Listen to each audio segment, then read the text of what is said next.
Title, Foundation. Foundation and Empire, Second Foundation. Author, Isaac Asimov. Part number 2. Part title, The Mares.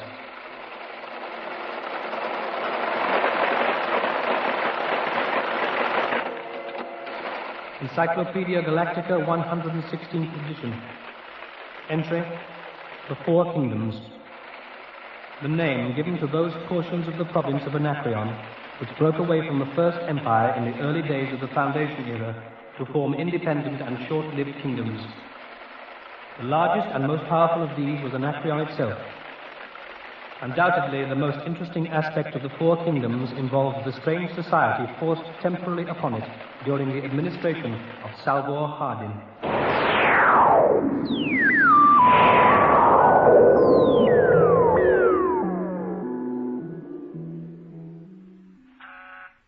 The deputation's on the way, Hardin.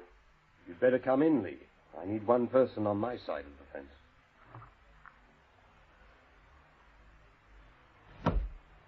I don't see why we need waste time with them. They can't do anything until the next election. Legally, anyway. That gives us a year. Give them a brush off. Lee, you'll never learn. In the 30 years I've known you, you've never once learned the gentle art of sneaking up from behind. Not my way of fighting. Yes, I know that. I suppose that's why you're the one man I trust. Come a long way since we engineered the coup against the encyclopedists. Getting old. 52. Do you ever think how fast those 20 years went? Oh, I don't feel old, and I'm 56. Yes, but I don't have your digestion. Oh, they're here. Where will you see them? Here. Oh, you're making them too important. Why go through all the ceremonies of an official mayor's audience? I'm getting too old for all that red tape. Besides which, flattery is useful when you're dealing with youngsters, particularly when it doesn't commit you to anything.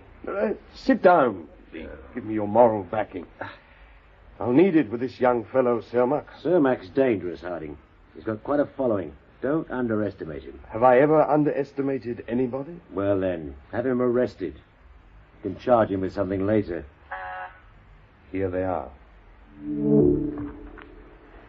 Ah, come in, gentlemen.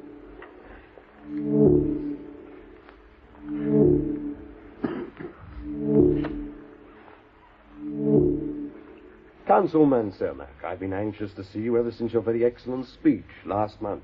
Your attack on the foreign policy of this government was a most capable one. Your interest honors me.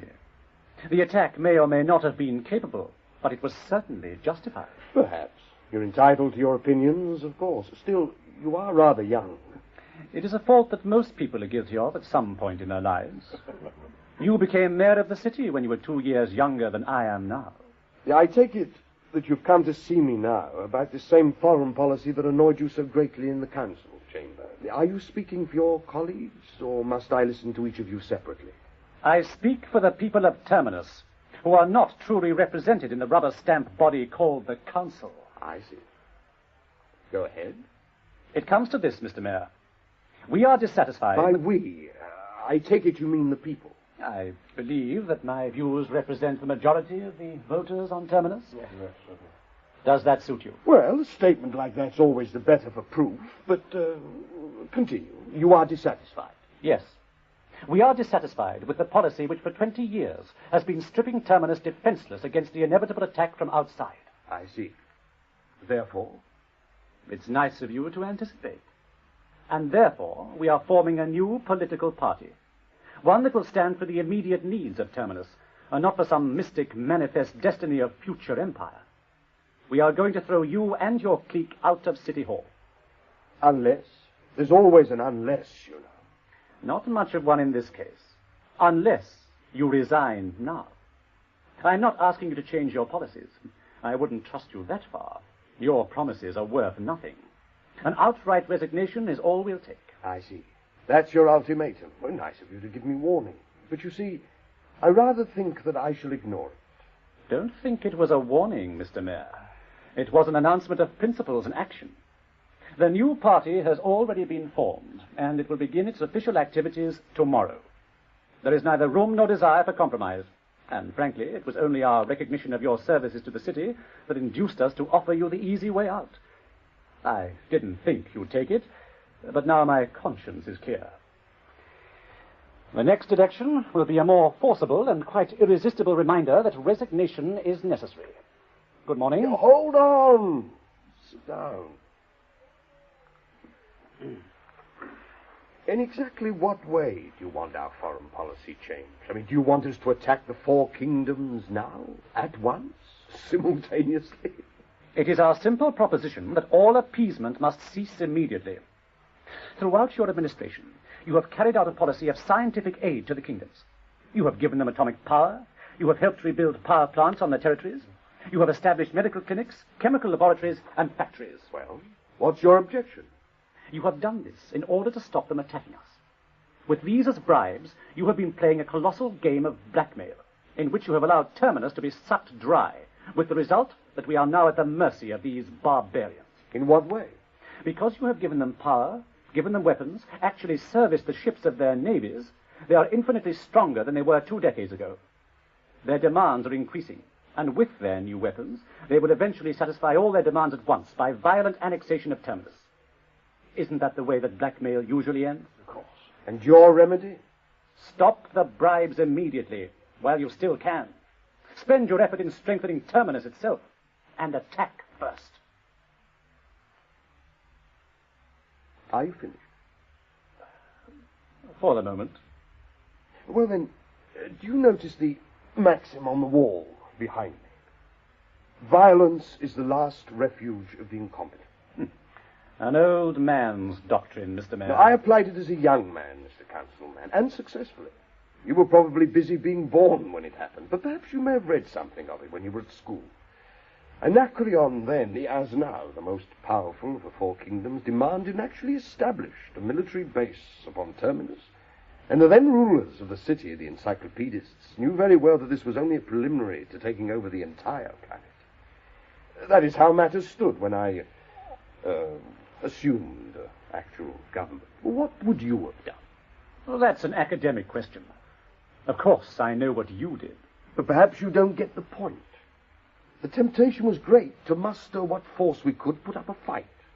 What I did instead was to visit the 3 other kingdoms one by one, point out to each that to allow the secret of atomic power to fall into the hands of Anacreon was the quickest way of cutting their own throats, and suggest gently that they do the obvious thing. That was all. 1 month after the Anacreonian force had landed on Terminus, their king received an ultimatum from his 3 neighbors, and in 7 days, the last Anacreonian was off Terminus. Now tell me, where was the need for violence? I fail to see the analogy. You still seem unable to grasp the fundamental necessities of our position. Our problems weren't over with the departure of the Anacreonians. They'd just begun. The 4 kingdoms were more our enemies than ever, for each wanted atomic power, and each was kept off our throats only for fear of the other 3. We were balanced on the point of a very sharp sword. The slightest sway in any direction, if, for instance, one kingdom becomes too strong, or if 2 form a coalition. You understand? Certainly. That was the time to begin all-out preparations for war. That was the time to begin all-out prevention of war. I played them one against the other. I helped each in turn. I offered them science, trade, education, medicine. I made Terminus more valuable to them as a flourishing world than as a military prize. It has worked for 20 years. Yes, but you were forced to surround these scientific gifts with the most outrageous mummery. You've made half religion, half balderdash out of it. You've erected a hierarchy of priests and complicated, meaningless ritual. What of it? I started that way at first because the barbarians looked upon our science as a sort of magical sorcery. It was easier to get them to accept it on that basis. It's a minor matter. But these priests are in charge of the power plants. That's not a minor matter. True, but we've trained them. Their operational knowledge is purely empirical. And they have a firm belief in the mummery that surrounds it. But if someone breaks through the mummery, what is to prevent him learning actual techniques and selling out to the most satisfactory bidder? What price or value of the kingdoms then? No chance of that, sir. The best men on the planets of the kingdoms are sent here to Terminus each year and are educated into the priesthood. And the best of these remain here as research students. If you think that those who return with the distorted knowledge the priests received compenetrated a bound to atomic power, you have a very romantic and foolish idea of science. Mr. Mayor, a message for you. Thank you. Set it up on the scanner. In short, gentlemen, the government is of the opinion that it knows what it is doing. Yes. Thank you. Clear the message. And that, gentlemen, concludes the interview. Thank you for coming.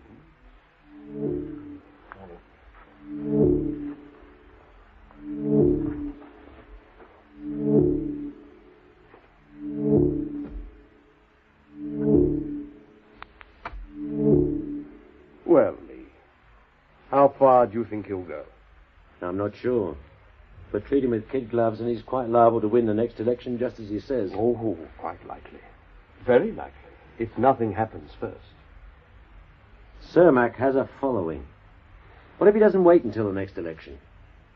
There was a time when you and I put things through violently, despite your slogan about what violence is. Ours was a necessary measure, put through at the proper moment and went over smoothly, painlessly, and all but effortlessly.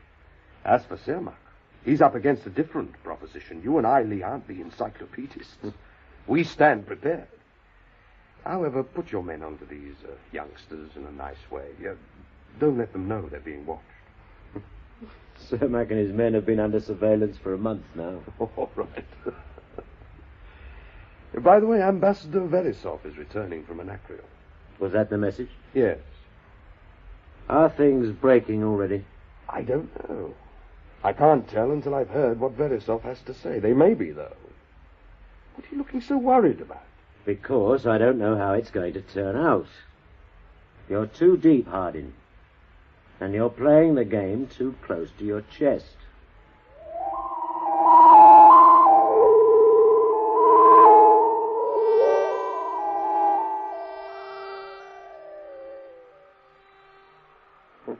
And how was the trip, Verisov? Interesting.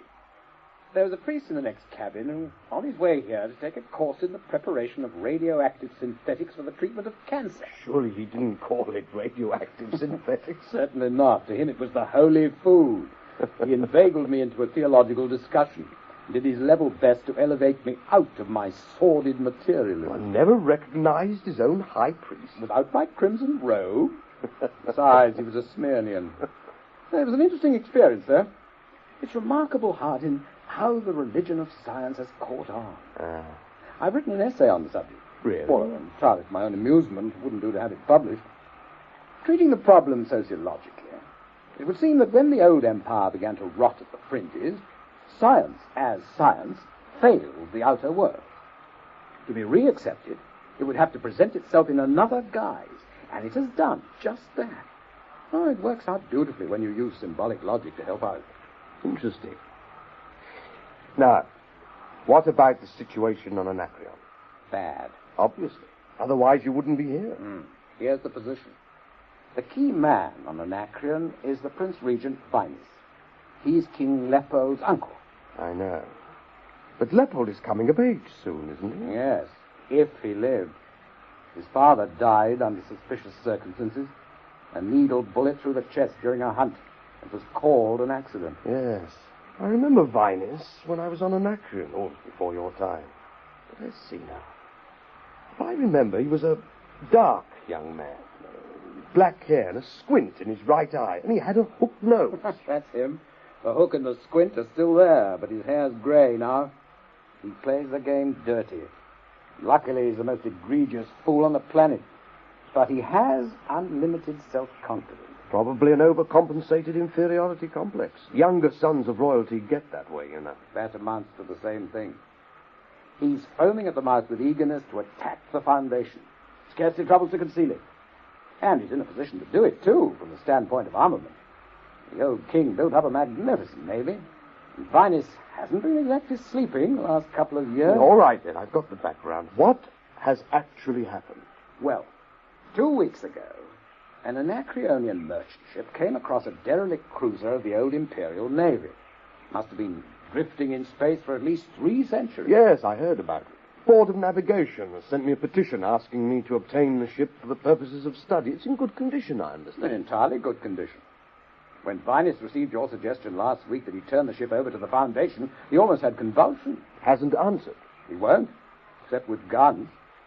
You see, he came to me on the day I left Anacreon and requested that the Foundation put this battle cruiser into fighting order and turn it over to the Anacreonian Navy.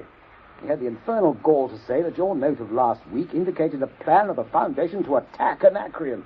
Oh. He said that a refusal to repair the cruiser would only confirm his suspicions and indicated that measures for the self-defense of Anacreon would be forced upon him. Of course, he expects a refusal, and that would be a perfect excuse in his eyes for immediate attack. Well, we have at least 6 months to spare. So have the ship fixed up, present it with my compliments. Have it renamed the Vinus as a mark of our esteem and affection. I suppose it's a logical step. I'm still worrying. What about? That ship's cubic capacity is half again that of the entire Anacreonian Navy. It's got atomic power, blasts capable of blowing up a planet, and a shield that can take a Q beam without working up radiation. Superficial, Verisov, superficial. You and I both know that the armament Vinus has now could defeat Terminus. Long before we could repair the cruiser for our own use. Well, what does it matter then if we give him the cruiser as well? You know it won't ever come to actual war. Well, I suppose not, but... Look, this isn't anything to do with me, I know, but I've been watching the visicasts. What's all this about a group of councilmen forming a new political party?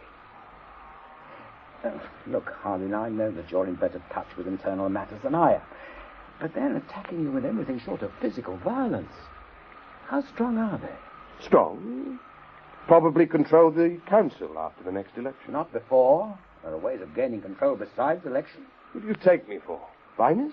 No, but repairing the ship will take months, and an attack after that is certain. The addition of the Imperial cruiser will just about double the strength of their navy. They're bound to attack. So why take chances? Either reveal the plan of campaign to the council, or force the issue with Anacreon now. That's the one thing I mustn't do. There's Hari Seldon and a plan, you know. I'm absolutely sure, then, that there is a plan. Well, there can scarcely be any doubt. Now, I was present at the opening of the Time Vault, and Seldon's recording revealed it then. No, I didn't mean that, Harding.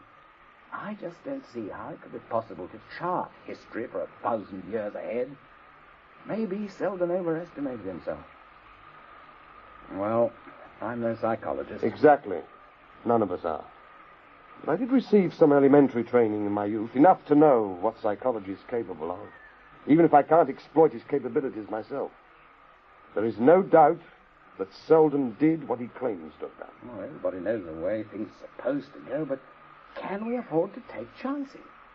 Can we risk the present for the sake of a nebulous future? We must, because the future isn't nebulous. It's been calculated by Seldon and charted. He said in the Time Vault that at each crisis our freedom of action will become circumscribed to the point where only one course of action was possible. So as to keep us on the straight and narrow? Yes. But conversely, so long as more than one course of action is possible, the crisis has not been reached. We must let things drift so long as we possibly can, and that's what I intend doing. I would rather not have told you about this. Why not? Because there are now 6 people, you and I, other 3 ambassadors, and Johann Lee, who have a fair notion of what's ahead. And I'm certain it was Seldon's idea to have no one know. Why so?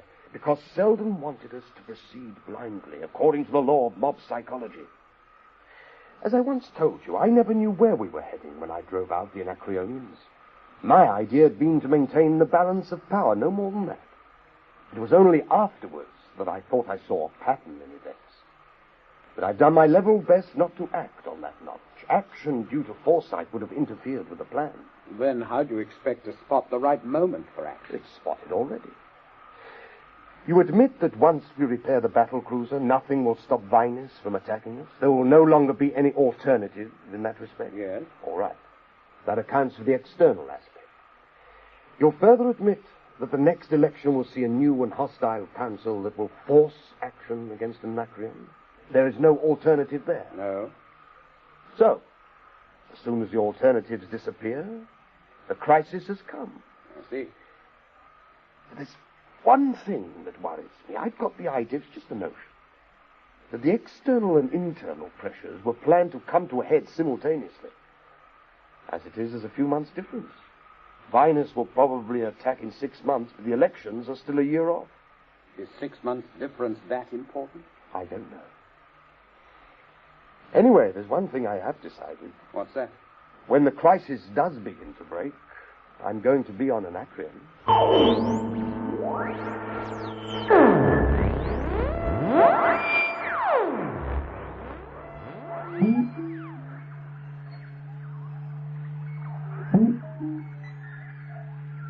Climbing to the sun. And over. If I catch him under the wing. Got him. Up he goes. And the dive. Will he dive? Yes, here he comes. And... got him. Magnificent, Your Majesty. I've never seen a better shot. Thank you. I think that makes 46. Correct, Your Majesty. Perhaps 50 before you come of age. 50 Nyacs before... Leopold, come back to the palace immediately.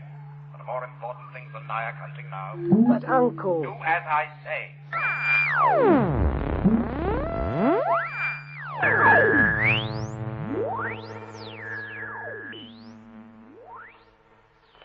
What do you want that is so important? I've been to the ship. What ship? There is only one ship. The one the Foundation is repairing for the Navy. The old Imperial cruiser. Do I make myself sufficiently plain? No, that one. You see, I told you the Foundation would repair it if we asked them to. It was all poppycock, you know, that story of yours about them wanting to attack us. Leopold, you're a fool. Well, now, look here. I don't think you ought to call me that. You forget yourself. I'll be of age in 2 months, you know. And you're in a fine state to assume regal responsibilities. If you spent half the time on public affairs that you spent on hunting, I'd resign the regency now, and with a clear conscience. Well, I don't care. That has nothing to do with the case. The fact is that even though you are my uncle and the regent, I'm still the king. You oughtn't to call me a fool, and you oughtn't to sit in my presence. You haven't asked my permission. May I refer to you as Your Majesty? Yes. Very well. You're a fool, Your Majesty. Oh, I'm sorry, Leopold.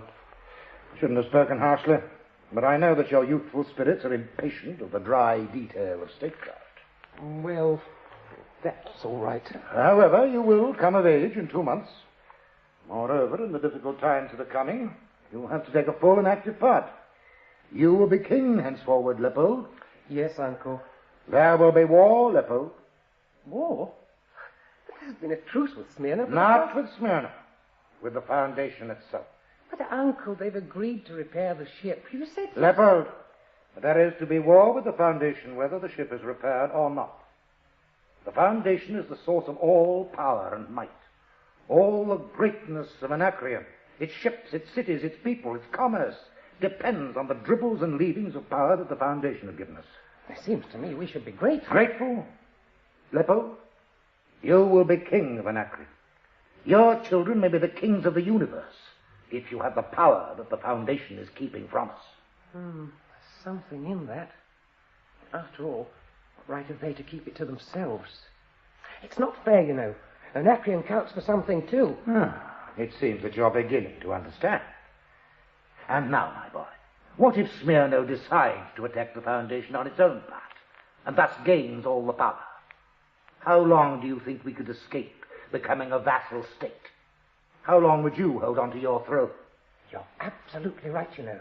We must strike first. It's simply self-defense. When do we strike? Not immediately. First, we must wait for the repairs of the battlecruiser to be completed. The mere fact that they're willing to undertake them proves that they fear us. The fools attempt to placate us. But we are not to be turned from our path, are we? Not while I'm king of Anacreon. Besides which, we must wait for Salva Hardin to arrive. Salva Hardin? Yes, Leopold. The leader of the Foundation is coming to Anacreon himself for your birthday. Salva Hardin? You afraid of the name? It's the same Salva Hardin who on his previous visit ground our noses into the dust. You're not forgetting that deadly insult to the royal house from a commoner? Well, no. I won't forget. We'll pay him back. But I'm afraid a little. Afraid? Of what? Of what? It would be sort of blasphemous to attack the Foundation. Go. I mean, if there really were a galactic spirit, well, it mightn't like it, don't you think? No, I don't. And so you really bother your head a great deal over the galactic spirit, do you? You've been listening to Verisov. Well, he did explain a great deal. About the galactic spirit? Yes. Why, he believes in that mummery a good deal less than I do. And I don't believe in it at all. How many times have you been told that all this talk is just nonsense? Well, I know that, but Verisov... Verisov says, damnation to Verisov. It's nonsense. Everyone believes it just the same. About the prophet Hari Seldon and how he appointed the Foundation to carry on his commandments, that there might someday be a return to the earthly paradise, and how anyone who disobeys his commandments will be destroyed for eternity. They believe in it. I presided at festivals. I'm sure they do. Yes, they do. But we don't. According to them, you are king by divine right, and are semi-divine yourself. Very handy. It eliminates all possibilities of revolts, and ensures absolute obedience in everything. And that is why, Leopold, you must take an active part in ordering the war against the Foundation. I am only regent, and quite human. You are king, and more than half a god. Am I? No, not really. But you are to everyone but the people of the Foundation. Once they're out of the way, there'll be no one to deny you the godhead. And after that, will we ourselves be able to operate the power boxes of the temples, and the ships that fly without men, and the holy food that cures cancer, and all the rest? I mean, Verisov said... Verisov said... Verisov, next to Silver Harding, is your greatest enemy. Stick with me, Leopold. Don't worry about them. Together we will recreate the Empire. Not just the kingdoms of Anacreon, but one comprising every one of the billions of suns of the galaxy. Is that better than their earthly paradise? Yes. Can Verisov promise more? No. Very well. I suppose that we may consider the matter settled, Your Majesty. Now get along. I'll be down later. Oh, just one thing, Leopold. Yes, Uncle? Now do be careful when you're out hunting. Since your father's unfortunate accident, I have the strangest presentiments. You will be careful, I hope. And you'll do as I say about the Foundation, won't you? Yes, certainly. Good.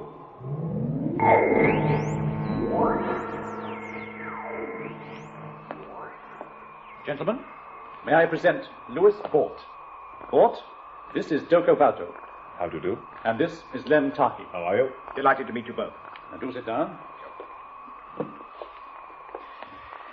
You both know how active Bort has been within the party. Yes, of course. What you don't know is that for the last 6 months he has been on Anacreon seeing what he can find out. I don't have a rosy report for you. In fact, I'm afraid our position is a lost cause. You think so? It's gone past Thorpe's stomach. There's no room for any other opinion. Why? It's the attitude of the people. My original idea was to foster some sort of palace rebellion and install as king someone more favorable to the Foundation. Unfortunately, that's impossible. And Salvor Hardin has seen to that. How do you mean? The religion that Hardin and the Foundation has established works.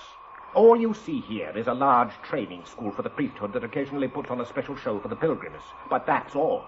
The whole business hardly affects us. But on Anacreon... What kind of religion is it? Hardin's always said that it was just to get them to accept our science without question. Hardin's explanations don't always mean much at face value, Taki. Ethically, morally, it's fine. It scarcely varies from the philosophies of the old empire. But that's not all. It's built on strictly authoritarian lines, and the priesthood has sole control over the instruments we have given Anacreon. They believe in this religion entirely, and in the spiritual value of the power they handle.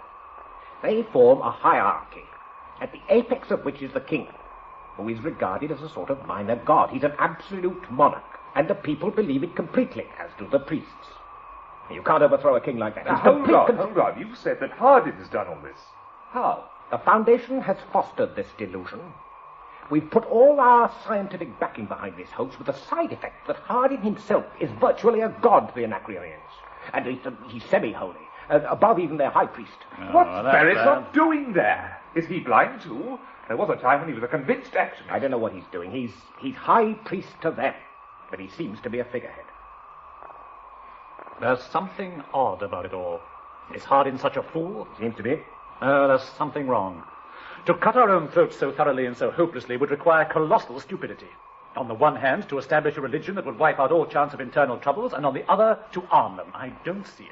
The matter is a little obscure, but the facts are there. What else can we think? Outright treason. He's in their pay. No, I don't see that either. Tell me, Bort, did you hear anything about a battle cruiser that the Foundation is supposed to have put into shape for the use of the Anacreonian Navy? No. The Navy yards are religious sanctuaries. No one ever hears anything about the fleet. Well, rumors have leaked out. Some of the party have brought the matter up in council, and Hardin never denied it.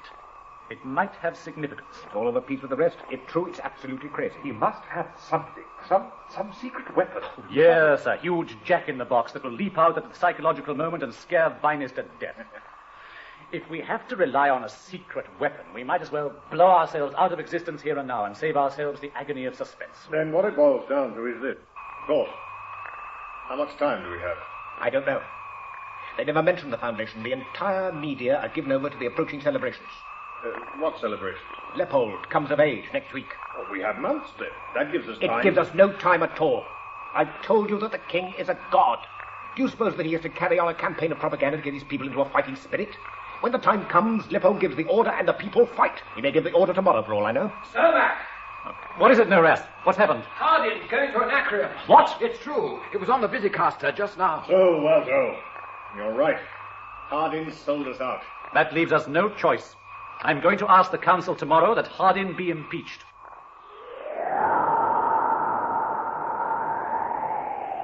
It's going to look bad, Hardin. They're going to say you're sneaking away. Let them. I've got to get to Anacreon, and I want to do it with the minimum of fuss. You know that Cermak called for your impeachment in the city council yesterday? He had a perfect right to do so.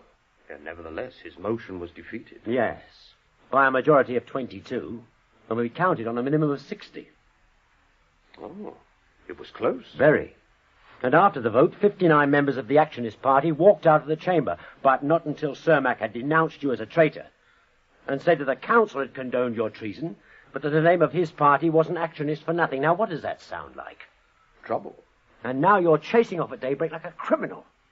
You ought to face them, Hardin. And if you have to, declare martial law. Violence is the last refuge of the incompetent. Yes, I know.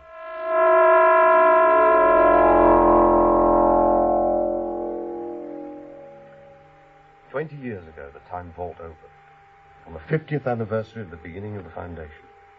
And Hari Seldon gave us our first idea of what was really going on. I remember. I was there. Well, that was during our first crisis. This is our second.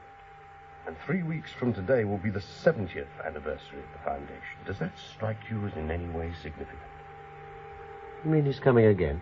Seldon never said anything about returning, but it's of a piece with the whole plan. He's always done his best to keep all foreknowledge from us. And there's no way of telling whether the radium lock is set for further opening short of dismantling the vault. I've been there every anniversary since the first appearance, just on the off chance. He's never appeared. But this is the first time since then that there has been a crisis. Then he'll come. Maybe, I don't know. But this is what I want you to do. Today's session of the council, just after you announce that I've left for Anacreon, you will further announce officially that in 3 weeks' time there will be another Hari Seldon recording containing a message of the utmost importance regarding the recently successfully concluded crisis. That's very important. Right. Now, don't add anything, no matter how many questions you're asked. Will they believe it? Doesn't matter. It will confuse them, which is all I want. Between wondering if it's true and what I mean by it, if it isn't, they'll decide to postpone action at least until the vault opens.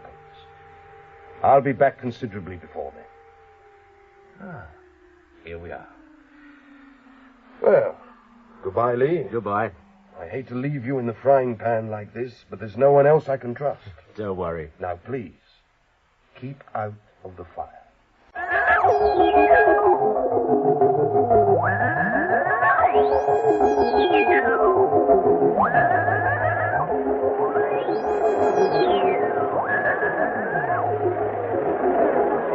Hardin, there you are. Are you enjoying all this? I'm afraid that it is a trifle noisy. No, on the contrary, Your Highness. It's all extremely interesting. We have no comparable spectacles of terminus. No doubt. Would you care to come to my private chamber? Yes. It'll be a little quieter.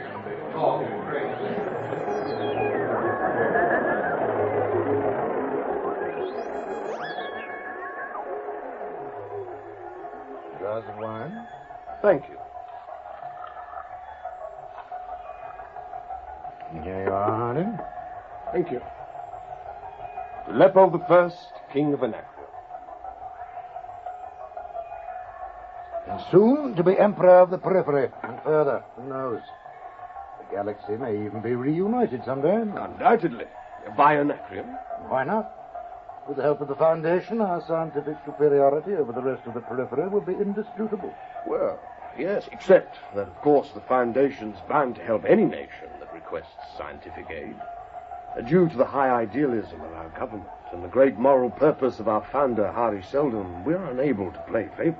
But the galactic spirit helps those who help themselves.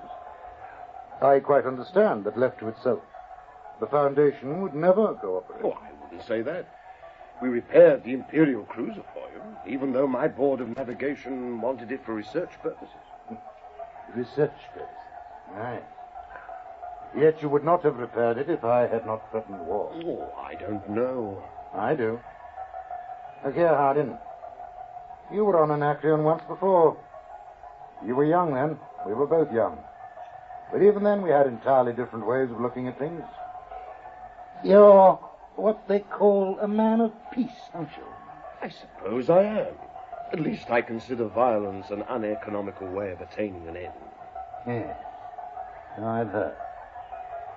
For myself, I've always believed in carving a straight path to my objective and following that path. I've accomplished much that way and fully expect to accomplish much more. I know.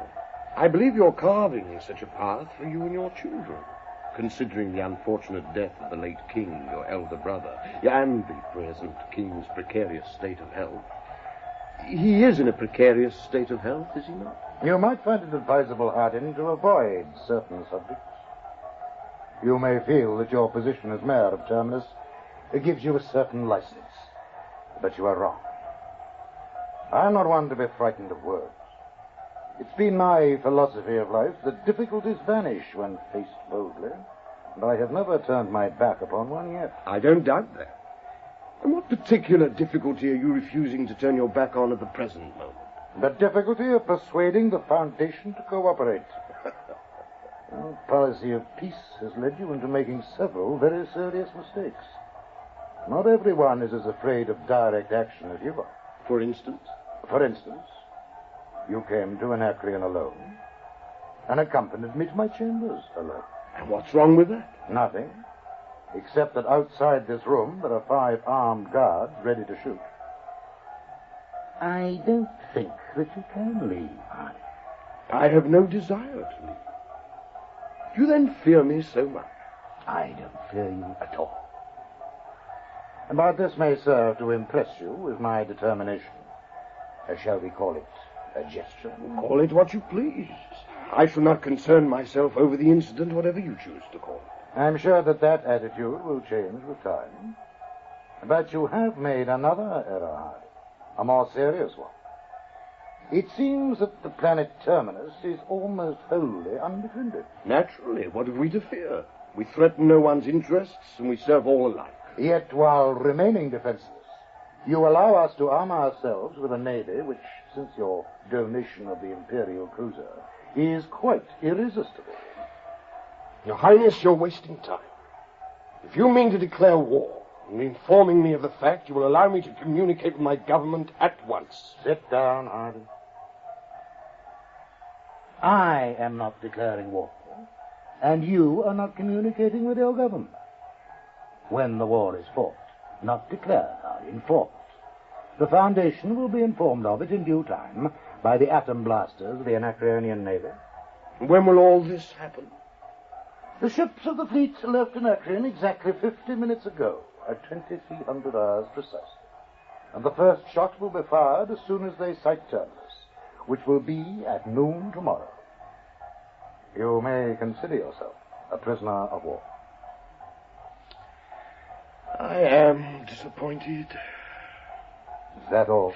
I would have thought that the moment of coronation, midnight, would have been a more logical time to have set the fleet in motion, but evidently you wanted to start the war while you were still regent. It would have been more dramatic the other way. What are you talking about? I've set my counterstroke for midnight. You're not bluffing me. There's no counterstroke. If you're counting on the support of the other kingdoms, forget it. Their navies combined are no match for ours. I don't intend firing a shot. It's simply that the order was given a week ago that at midnight tonight the planet Anacreon goes under interdict. Interdict? Every priest in Anacreon is going on strike, unless I countermand the order. But I can't while I'm being held incommunicado, nor do I wish to, even if I weren't. Do you realize, Your Highness, that an attack on the Foundation is nothing short of sacrilege of the highest order? Pah! Say that nonsense for the mob. My dear Finest, whoever do you think I am saving it for? I imagine that for the last half hour, every temple in Anacreon has been the center of a mob listening to a priest exhorting them upon that very subject. There's not a man or woman upon Anacreon that doesn't know that their government has launched a vicious, unprovoked attack upon the center of their religion. You'd better go to the Grand Hall to watch events. Yeah, I'll be quite safe here with 5 guards outside the door. Silence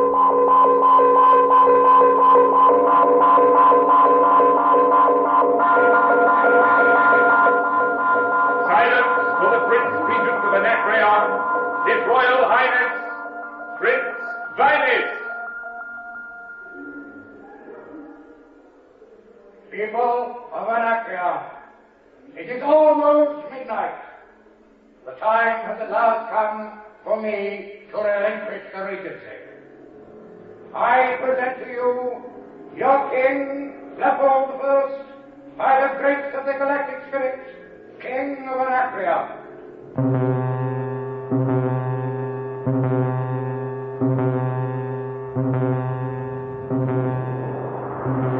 What's happening? Lights! What's happening? Get the bear! Get the bear! Yes, the bear, the bear.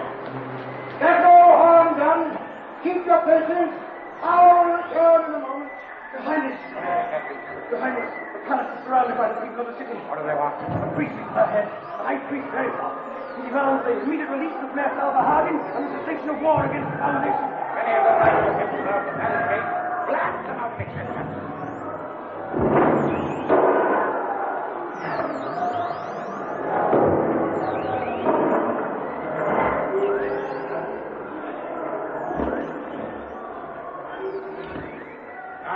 You're playing with forces too great for you. Ah, good morning, Your Majesty. May I congratulate you upon your coronation? Thank you. Arden, order your priests back to their jobs. Order them yourself, Vinus. At this moment, there isn't a single wheel turning on Anacreon. There's not a light burning, except in the temples. On the winter half of the planet, there's not a calorie of heat, except in the temples. Not a drop of water running, except in the temples. The hospitals are taking in no more patients. Power plants have shut down. All ships are grounded. If you don't like it, Vinus, you could try ordering the priests back to their jobs yourself.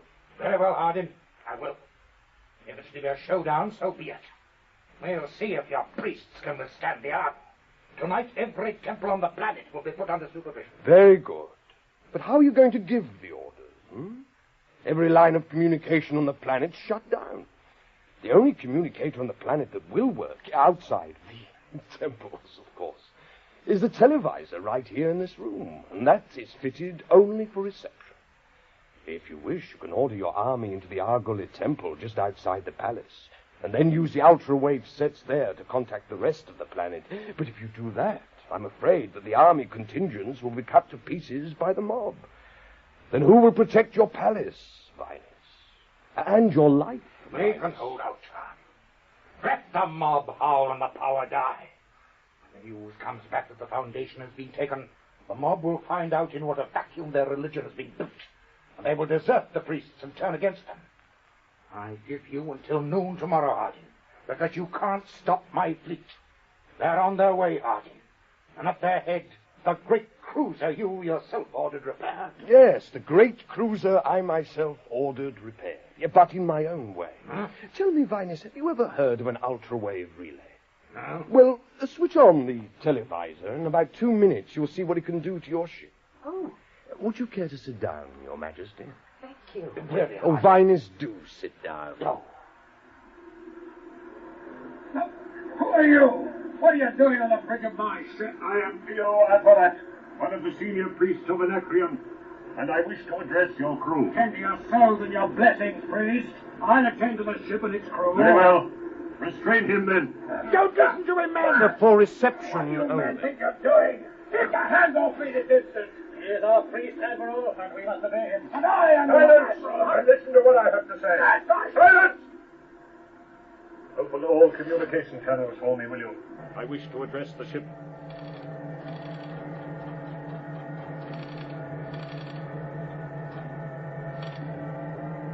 Communication channels open, Your Reverence. Thank you. Soldiers of the Royal Flagship, it is your priest, Apparat, who speaks to you. Your ship is engaged in sacrilege. Without your knowledge, it is performing such an act as will damn the soul of every man among you. Listen, it is the intention of your admiral to take this ship to the Foundation and there to bombard that source of all blessings into submission to his sinful will. And since that is his intention, I, in the name of the Galactic Spirit, remove him from his command.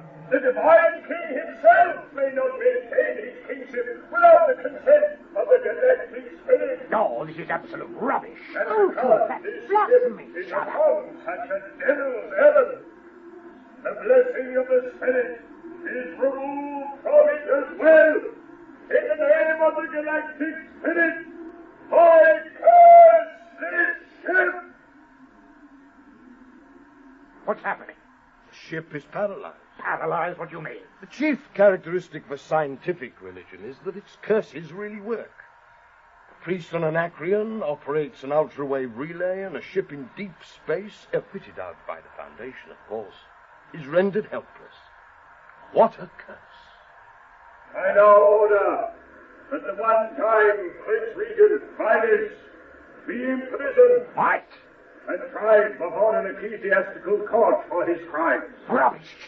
Otherwise, the Navy, upon returning to Anacreon, will blast the palace to the ground and take whatever other measures are necessary to destroy the nest of sinners and the den of destroyers of men's souls that now prevails.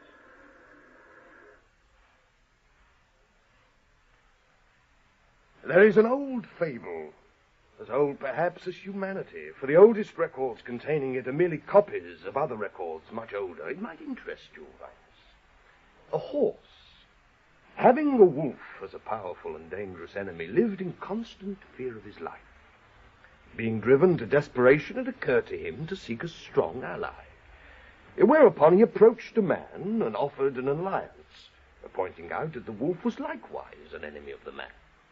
The man accepted the partnership at once and offered to kill the wolf immediately if his new partner would only cooperate by placing his greatest speed at the man's disposal.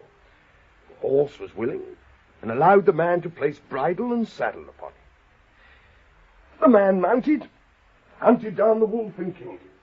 The horse, joyful and relieved, thanked the man and said, "Now that our enemy is dead, remove your bridle and saddle and restore my freedom." Whereupon the man laughed loudly and replied, "The hell with you. Giddy up, Dobby." You see the analogy, I hope. In their anxiety to consolidate their position of total domination over their peoples, the kings of the four kingdoms accepted the religion of science that made them divine. But that same religion of science was your bridle and saddle.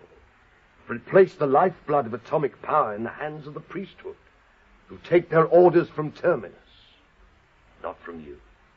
You've killed the wolf, but cannot get rid of the harness. So I'll finish you yet. You won't escape. Soldiers, shoot him down. They are wiser than you, Vines. Shoot him down! Kill him! Uncle, he's the figurehead of our religion. He's divine. Daniel, then! Give me a blaster! Uncle! Ah! Poor Vinus, a man of direct action to the end. The last refuge.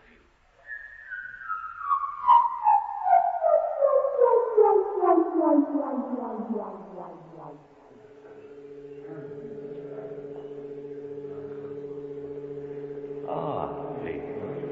You look very worried. What's wrong, Bella? I thought you wouldn't get here. Seldon's due to appear at any moment, isn't he? I certainly hope so. And what if he doesn't? You're going to wear me down with your worries all my life, Lee. If he doesn't, he doesn't. But without Seldon's backing for what we've done, Sir Matt will be free to start all over again. He wants outright annexation of the Four Kingdoms and immediate expansion of the Foundation by force, if necessary. He's begun his campaign already. I know. A fire eater must eat fire. He only has to kindle it himself. And you, Lee, have got to worry, even if you have to kill yourself to invent something to worry about.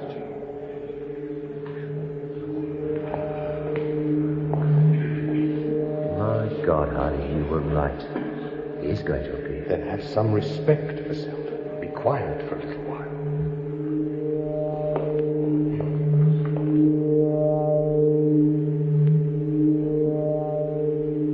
I am Hari Seldon. This is the second time I have been here. Of course, I don't know if any of you were here the first time. In fact, I have no way of telling by sense perception that there is anyone here at all. But that doesn't matter. If the second crisis has been overcome safely, you are bound to be here. There is no way out.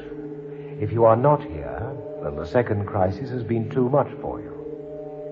I doubt that, however, as my figures show a 98.4% probability that there is to be no significant deviation from the plan in the first 70 years. You have now reached domination of the barbarian kingdoms immediately surrounding the Foundation. Just as in the first crisis, you held them off by the use of the balance of power, so now, in the second, you have gained mastery by the spiritual power as against the temporal. However, I must warn you here against overconfidence. It is not my way to grant you any foreknowledge in these recordings, but it would be safe to indicate that what you have now achieved is merely a new balance, though one in which your position is considerably better. The spiritual power, while sufficient to ward off attacks of the temporal, is not sufficient to attack in return. Because of the inevitable growth of the counteracting force known as regionalism or nationalism, the spiritual power cannot prevail. The neighboring kingdoms, in manpower and resources, are still overwhelmingly powerful when compared with yourselves. Beyond them stretches the vast, tangled jungle of barbarism that extends around the rim of the galaxy. Within that rim, there is still the Galactic Empire, and that, weakened and decaying though it is still incomparably mighty. And never forget that there was another foundation established 70 years ago, a foundation at the other end of the galaxy, at Star's End. Gentlemen, 930 years of the plan stretch ahead of you. The problem is yours.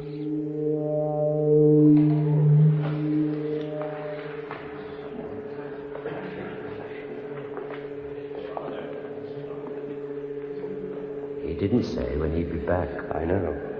But I trust that he won't return until after you and I are safely and cozily dead.